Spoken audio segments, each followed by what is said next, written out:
माता की, भारत माता की। तुहां सारे हमीरपुर आलिया जो मेरा प्रणाम। आज मिंजो तुसा सारे लोकां दा आशीर्वाद लेने का मौका मिला। यह मिंजो दाई बड़े ही सौभाग्य की गल है। मेरा तुसा सारे जो एक बारी फिर हत्था जोड़ी करी प्रणाम।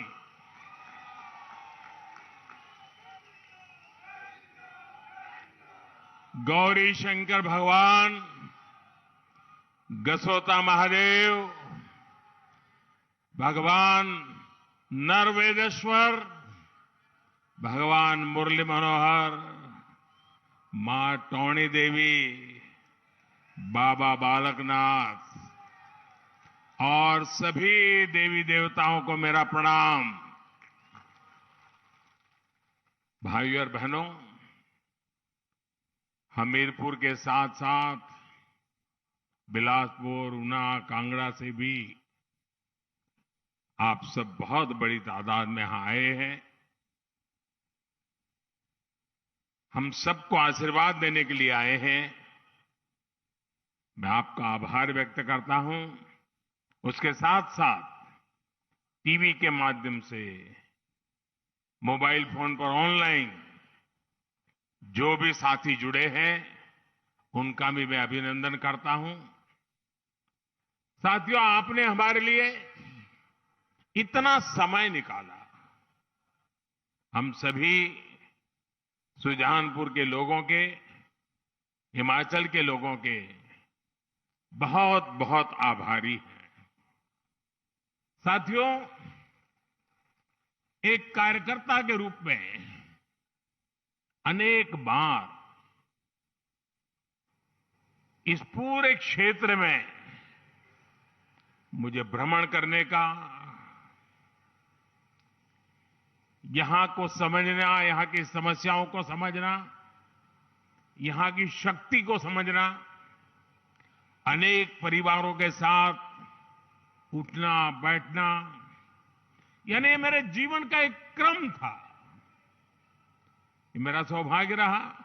गुजरात के मुख्यमंत्री के रूप में भी यहीं पर इसी चौगान में मुझे आपके आशीर्वाद प्राप्त करने का अवसर मिला था। अभी प्रधान सेवक के रूप में फिर एक बार आपसे आशीर्वाद लेने आया हूं। हमीरपुर की यादें अनगिनत यादें हैं,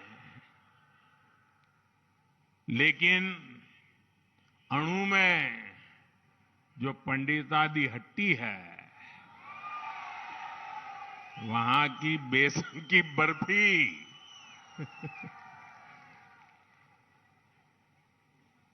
उसकी मिठास कौन भूल सकता है भाई। मुझे इतने साल हिमाचल में आप लोगों के बीच बहुत कुछ सीखने का मिला है। अनेक लोगों के साथ जमीन पे काम करने का मौका मिला। और आज जब मैं यहां आया हूं तो भाई प्रवीण शर्मा की याद आना बहुत स्वाभाविक है। अनेक वर्षों तक प्रवीण के साथ काम किया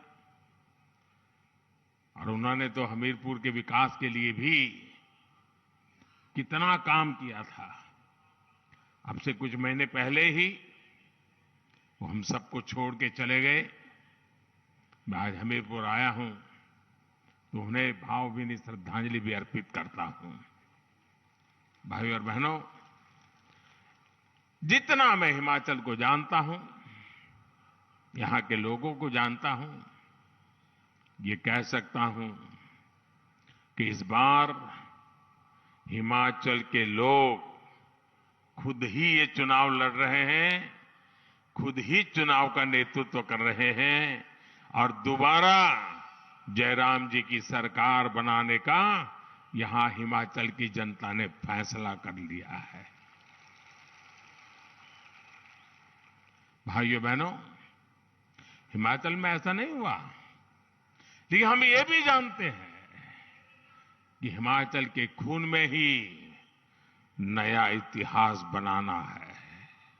इसलिए हिमाचल में इस बार भाजपा की सरकार की वापसी भी तय है और डबल इंजन की सरकार का तेज गति से दौड़ना भी तय है। साथियों, आपने इतने वर्षों के शासन में कांग्रेस ने जिस तरह हिमाचल के साथ विश्वासघात किया है, जो छल किया है, उसके सबसे बड़े भुक्तभोगी हिमाचल के ही लोग हैं। कांग्रेस ने हिमाचल को हर बुनियादी चीज के लिए तरसा दिया था। वहीं भाजपा है जिसने हिमाचल के हर घर घर को बुनियादी सुविधाओं से जोड़ने के लिए दिन रात ईमानदारी से प्रयास किया है। इस वजह से आज हिमाचल के लोग, पूरे देश के लोग भाजपा पर इतना विश्वास करते हैं। भाजपा पर देश का ये भरोसा लगातार मजबूत होता जा रहा है। अभी 2-3 दिन पहले ही देश के कुछ राज्यों में उपचुनाव के परिणाम आए हैं। आपने देखा होगा कि जहां कभी भाजपा को बहुत कमजोर माना जाता था, वहां भी लोगों ने कमल का फूल बढ़ चढ़ करके खिला दिया है। लेकिन कांग्रेस जहां बहुत ताकतवर होती थी, सरकार में होती थी या तो कभी मुख्य विपक्षी दल होती थी, वहां की कांग्रेस की स्थिति दिनों दिन बिगड़ती ही जा रही है। जो क्षेत्र कभी कांग्रेस का गढ़ माने जाते थे, वहां से कांग्रेस का पूरी तरह से सफाया हो गया है। ओडिशा जितना बड़ा राज्य, कांग्रेस गायब। तेलंगाना, कांग्रेस साफ। यूपी, बिहार ने तो बहुत पहले ही कांग्रेस को विदा कर दी है। इसकी वजह है कांग्रेस द्वारा खुद को ईश्वर रूपी जनता जनार्दन से भी वो अपने आप को बड़े शहंशाह मानते हैं, बड़े मानते हैं। उसी का ये नतीजा है कि जनता लगातार उनको सजा दे रही है। और आज हिमाचल के लोग भी कांग्रेस को भली भांति समझ चुके हैं, जान चुके हैं। कांग्रेस को लगता है कि हिमाचल हमेशा 5 साल उसके, 5 साल मेरे वाले फॉर्मूले पर ही चलेगा। 5 साल मैं मौज करूं, 5 साल तुम करो, फिर मैं 5 साल के बाद आ जाऊंगा। यही फॉर्मूला लेकर के चले। और इसलिए कांग्रेस के नेता हिमाचल के लोगों की कोई परवाह नहीं करते। कांग्रेस के लोगों को लगता है कि कोई काम नहीं करेंगे तो भी 5 साल के बाद तो लोग लाने ही वाले हैं, वापस आ ही जाएंगे। आप मुझे बताइए साथियों, कांग्रेस यहां पिछले 5 साल से विपक्ष की भूमिका में है, लेकिन इस दौरान दिल्ली से कांग्रेस के ऑल इंडिया लीडर लोकसभा चुनाव के प्रचार को छोड़ करके क्या कभी आपका हाल पूछने के लिए आए थे क्या? कभी आए थे क्या? कभी आपका हाल जानने के लिए आए थे? कभी कोई मुसीबत आई तो वो आपके पास आए थे? भाइयों बहनों, जरा 5 साल का हिसाब निकालिए। लोकसभा में, राज्यसभा में हिमाचल से जुड़े कोई विषय आए हो, हिमाचल के लिए आवाज उठाई हो किसी कांग्रेसी ने, ऐसी कोई घटना आपने सुनी है क्या? भाइयों बहनों, आपकी चिंता इनको 5 वर्षों तक इसलिए नहीं आई क्योंकि इनको भरोसा था कि हिमाचल तो 5 साल के बाद कुर्सी दे ही देता है, मेहनत करने की क्या जरूरत है, लोगों की परवाह करने की क्या जरूरत है, रिवाज है, काम हो जाएगा। भाइयों बहनों, जो विपक्ष तक का काम जिम्मेवारी नहीं से निभा सकते, विपक्ष के नाते आपके सवालों को लेकर के जो हिलते भी नहीं है, वे सरकार में आने के बाद आपके लिए क्या करेंगे भाइयों? ऐसे लोगों पे भरोसा कर सकते हैं क्या?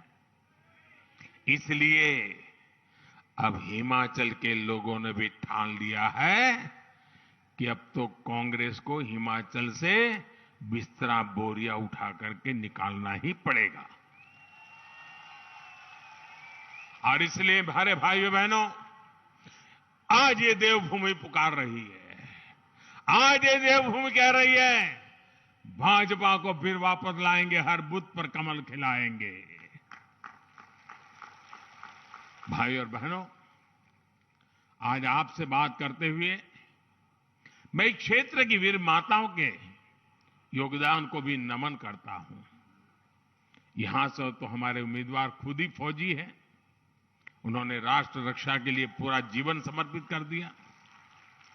और मुझे अच्छा लगा कि मैं अभी आया हेलीकॉप्टर से यहां, तो मुझे वीर जवानों के साथ नमस्ते करने का मौका मिल गया और बहुत बड़ी तादाद में मेरे फौजी भाई बहनों को देख करके, क्योंकि मैं तो हर दिवाली उनके बीच मनाता हूं। भाइयों बहनों, ये वीर संतानों को जन्म देने वाली वीर माताओं का कद तो शायद ही कोई चुका सकता है, लेकिन सेवा का अवसर जब जब मिला, भाजपा ने कोई कसर नहीं छोड़ी है। अभी मैं करगिल गया था दिवाली मनाने के लिए, तो मैं हैरान था। मैं और धूमल जी करगिल गए थे, करगिल लड़ाई के समय।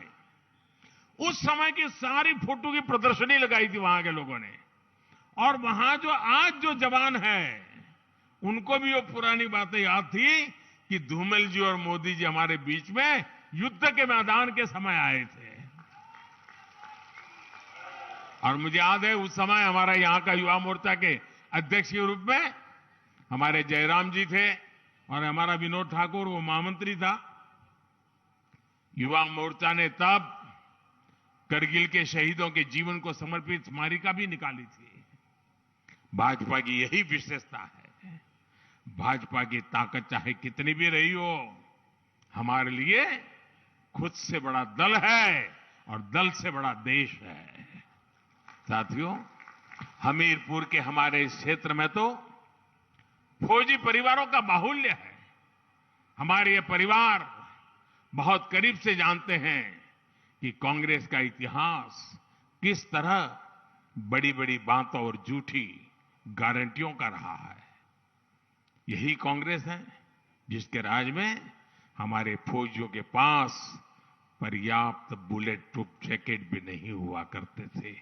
यही कांग्रेस है जिसके राज में हमारे फौजियों के पास बर्फ में इस्तेमाल होने वाले अच्छे जूते तक नहीं थे। यही कांग्रेस है जिसके राज में बॉर्डर पर सड़कें नहीं बनाई जाती थी, बॉर्डर पर बसे गांवों को मूल सुविधाओं से वंचित रखा जाता था। यही कांग्रेस है जिसने फौजियों को 1 रैंक 1 पेंशन के नाम पर 40 साल तक लगातार धोखा दिया।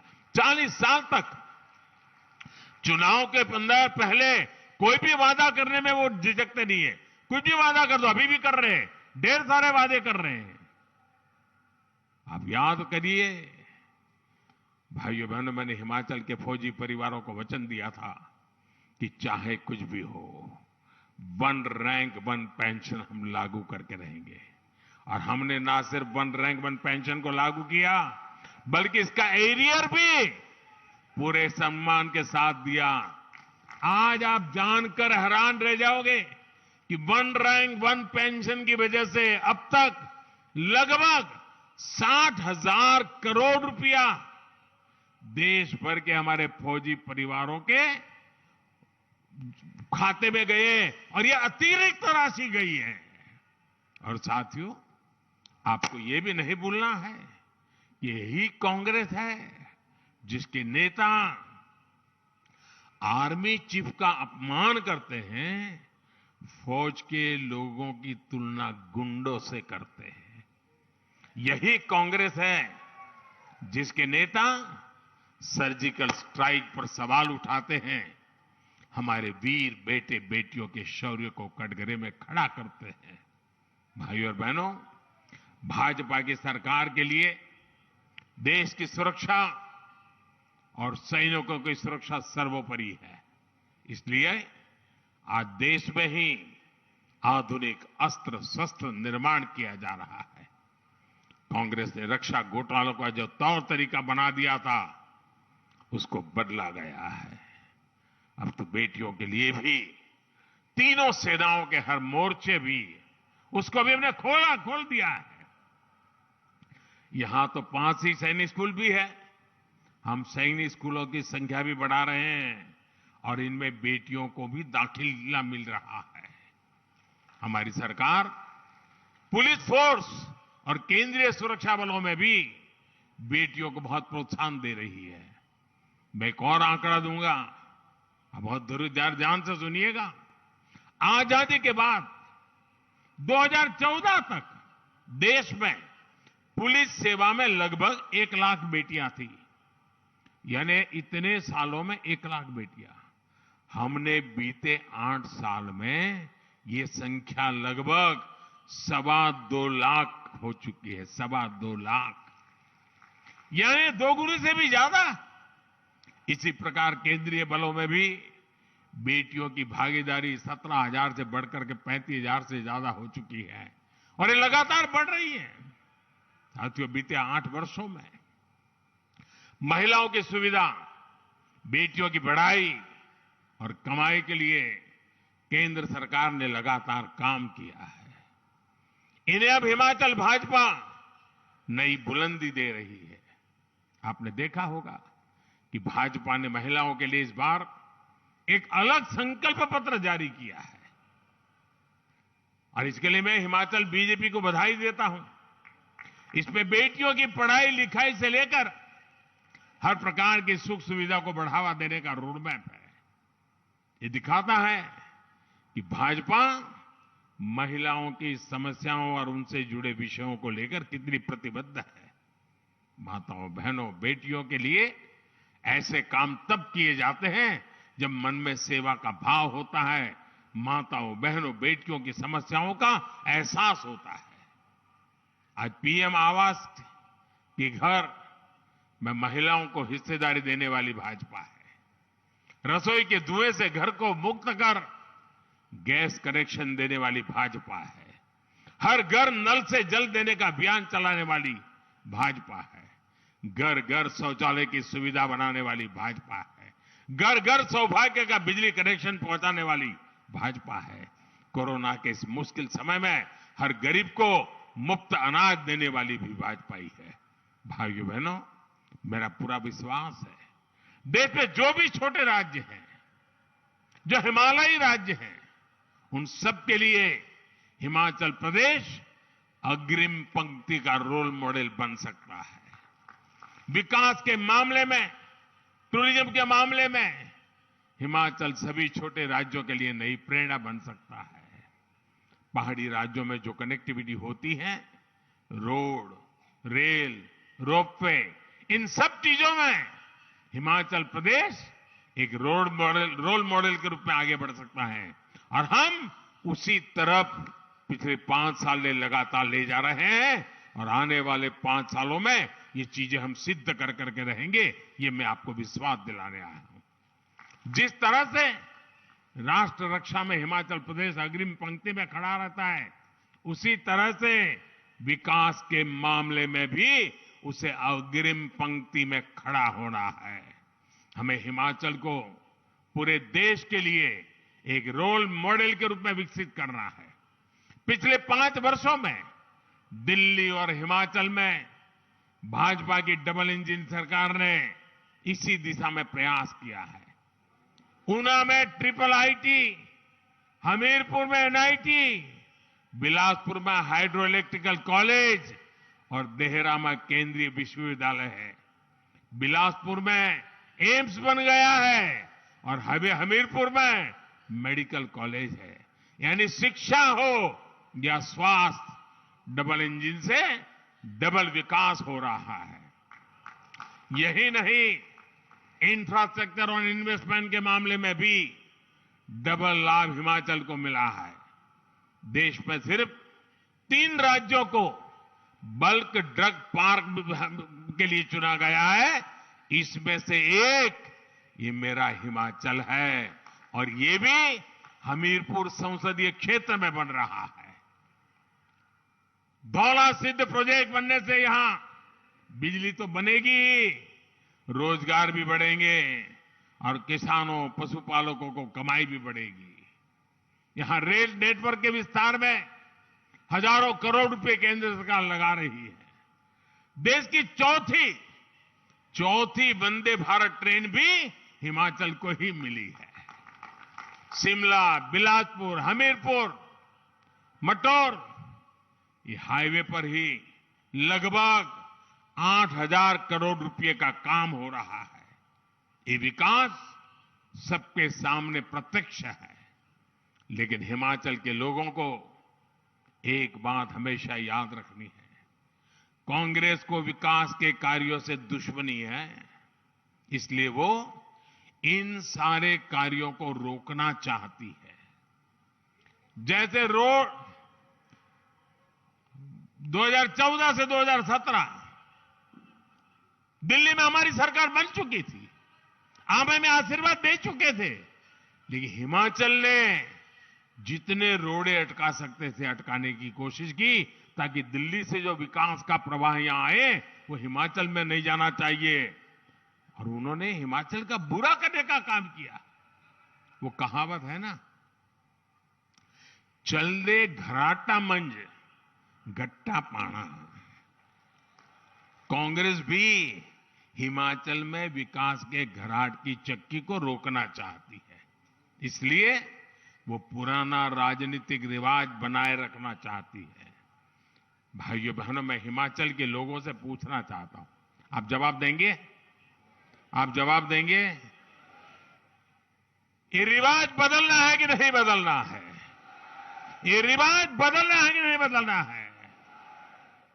भाइयों बहनों, मैं जहां भी गया हूं हिमाचल में, पिछले दिनों जहां भी जाने का मुझे मौका मिला है, मैंने ये मिजाज देखा है।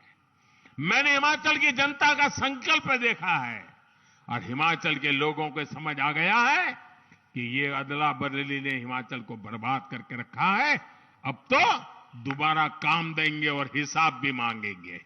आप दोबारा हमें काम दीजिए, हमसे हिसाब मांगिए। आप रिवाज बदलने का तय करके बैठे हैं, हम आपकी विकास की यात्रा को आगे बढ़ाने का निर्णय करके बैठे हैं।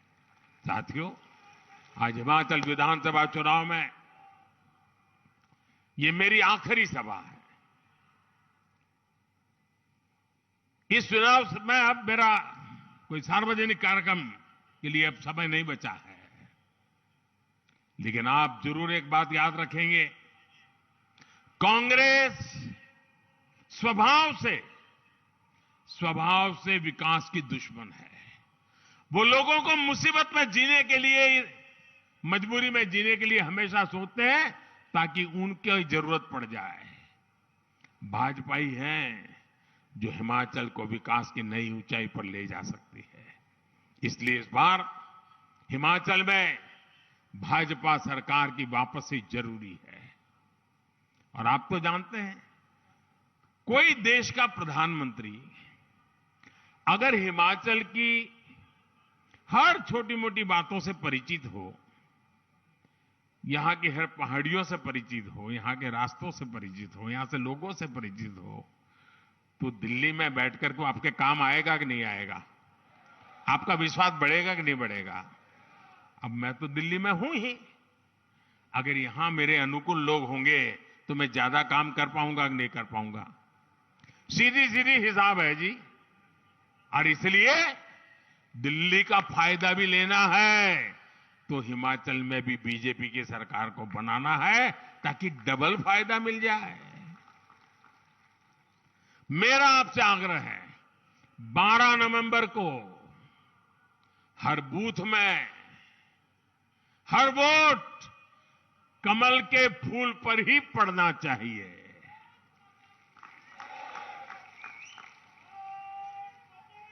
मेरी ये बात घर घर पहुंचाओगे आप? एक एक मतदाता को मिलोगे, घर घर जाकर के कमल के फूल पर बटन दबाने के लिए समझाओगे, ज्यादा से ज्यादा लोग वोट करें इसके लिए मेहनत करोगे। ठंड अगर आना शुरू भी हो जाए तो भी मतदान कम नहीं होगा, इसकी चिंता करोगे।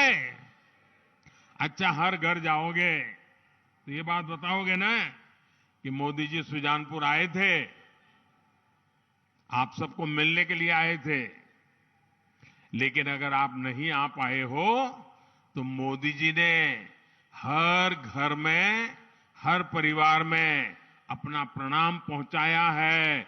मेरा प्रणाम पहुंचाओगे? हर घर में जाके बताओगे कि मोदी जी ने अपना प्रणाम पहुंचाया है? पक्का पहुंचाओगे? बहुत बहुत धन्यवाद। मेरे साथ बोलिए भारत माता की, भारत माता की, भारत माता की। बहुत बहुत धन्यवाद।